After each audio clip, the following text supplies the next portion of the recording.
In Chad, 40% of the children under 5 years old are malnourished. We aim to change that. Our NGO, Chad Health and Agricultural Development, will bring sustainable farming methods and accessible food to the malnourished population of Chad. We picture a world within our lifetime in which children and adults in Chad lead healthy lives free from malnutrition and uncertainty in where their next meal.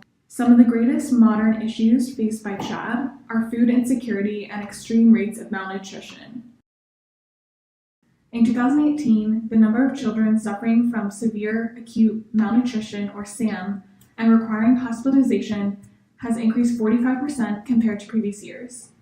The rates of severe acute malnutrition in Chad are double the number defined as emergency level by the World Health Organization.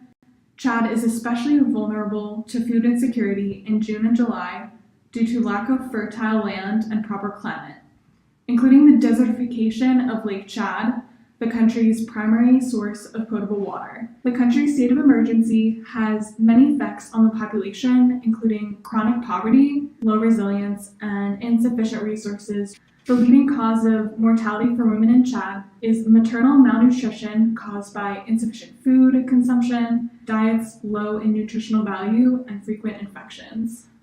The first project objective that my group, Chad, decided we would tackle is furthering education regarding the ability to grow crops year-round using new techniques and methods. This truly is the underlying issue with food shortages in the desert areas of the country, as the same methods are being employed every year and they fail to produce sufficient food consistently. There is a number of reasons why this is the problem, but mainly it is the fact that the new agricultural techniques have not been brought to the area yet. Chad has a very specific climate alternating between wet and dry seasons, resulting in a very unique soil composition. This soil is not suited for the traditional growing methods that are currently being used, as these methods were not designed for such an extreme place. Therefore, education regarding how to properly work the soil to achieve sufficient amounts and varieties of food year-round is the solution. Specifically, we would like to set up centers with small fields where seminars would be hosted on a consistent basis. These seminars would be free to attend and would cover all the necessary skills to grow crops in the environment. We also plan to distribute the bare essentials needed by farmers, such as drought-resistant seeds and basic equipment such as irrigation. A risk we anticipate with this objective is how our advertising will be received by the local population. We expect that cultural norms and stigmas will stand in the way of people coming to our seminars, even if they are for the better.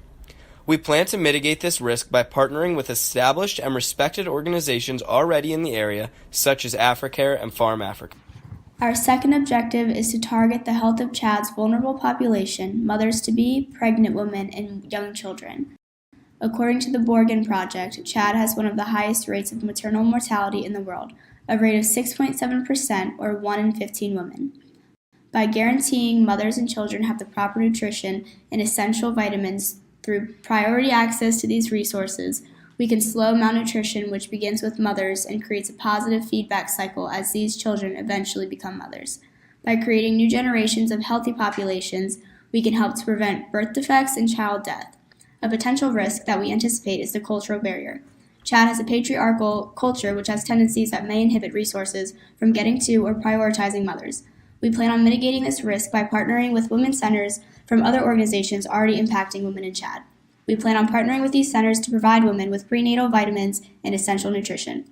We can monitor the success of this objective by observing Chad's child malnutrition rate and maternal mortality, measured annually by the United Nations. We plan on also conducting our own surveys through the Women's Center to observe our organization's impact and tailor our resources to meet their needs.